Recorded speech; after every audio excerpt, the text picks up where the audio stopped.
What's up guys, Lon here from Android Authority, and we're taking a quick look at the freshly announced Samsung Galaxy Note 7 and comparing it to last year's Note 5. Despite what the number says, this is actually the 6th generation Galaxy Note and the direct successor to the Note 5. The Note 7 still retains the same glass and metal design of the Note 5, so they're pretty similar in that regard, but Samsung has made some subtle changes here to make the Note 7 feel a little bit nicer and generally more comfortable to hold. Instead of the flat sides and chamfered edges that we saw on the Note 5, the metal frame of the Note 7 has pretty much been rounded off at every angle, similar to what we saw with the S7 Edge. The Note 7 is also a tad narrower than the Note 5 by 2mm, which may not sound like a lot, but it makes a pretty big difference in how much easier it is to hold and operate the Note 7 in one hand. Even though there's some slight differences in the dimensions, the screen size is still the same. The Note 7 still has a 5.7-inch Super AMOLED Quad HD display, just like the Note 5, and just as you would expect, it looks absolutely stunning.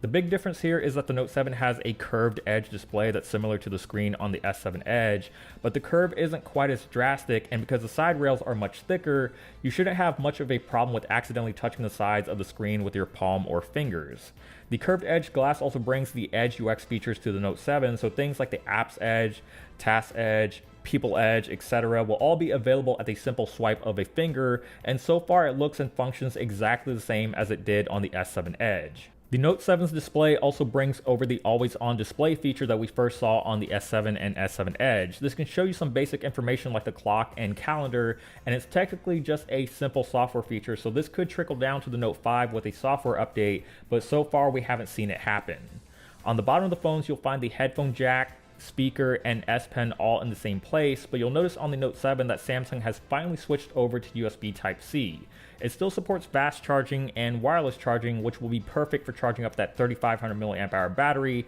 and it's a slight bump from the 3000 mAh battery on the Note 5, so on paper at least there should be some improvements with the battery life on the Note 7. Last year's Note 5 came in multiple storage options with no room for expansion, but with the Note 7 the phone only comes in a 64GB version, but micro SD card expansion is back with support for up to 256 gigs of extra storage. The Note 7 also adds water and dust resistance, and this includes protection for both the phone itself and the S Pen. The S Pen has also been improved. It's a little bit shorter, has more pressure sensitivity, and the tip is exactly the same size as one you would find on a ballpoint pen, and all this together results in a much more accurate and precise writing experience. As you would expect, the Note 7 comes with a fingerprint sensor embedded in the home button, the same way it was on the Note 5, but where the Note 7 has the leg up is with the iris scanner, which is going to offer additional biometric security over the Note 5. It uses infrared to scan your eyes, so it'll work in a well-lit room or in the dark, and it can't be spoofed with a photo, so unless you're able to steal someone's eyeballs,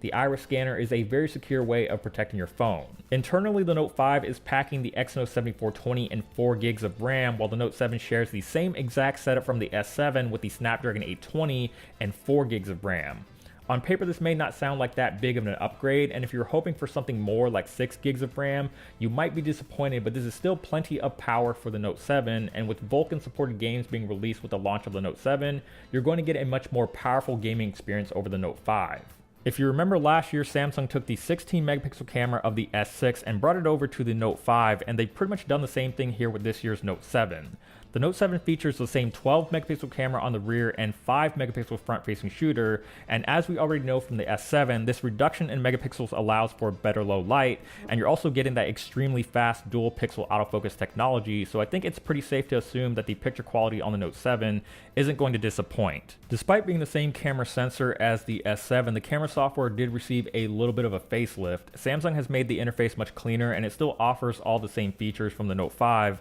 but it's a lot easier to navigate now, especially with one hand by just using swipe gestures. So you can swipe to the left to get to the camera effects, to the right to access all the different camera modes, or swipe down to switch to the front-facing camera. Both the Note 5 and Note 7 are running on Android Marshmallow, and of course being Samsung phones, you have Samsung's TouchWiz interface on top. For the most part, the experience is exactly the same, but Samsung has done a little bit of house cleaning on the Note 7, so you'll notice things like the notification shade and settings menu look a little bit more streamlined, and they're pretty minor changes, but it definitely makes TouchWiz feel like a much cleaner experience. Another area that got cleaned up is with the note-taking applications. Back on the Note 5, there were several different apps like Action Memo, Scrapbook, and S Note, but with the Note 7, all these apps have been consolidated into one app called Samsung Notes to simplify the experience, and it also makes the UI feel a lot less bloaty. You'll also notice that the Note 7 comes with some new and improved S Pen functionality. The screen off memo that was first introduced on the Note 5 can now be pinned to the always on display to let you see what you wrote without unlocking the phone, and the memo is also now scrollable, allowing you to write much larger memos. The Note 7's S Pen can also be used to translate text or images,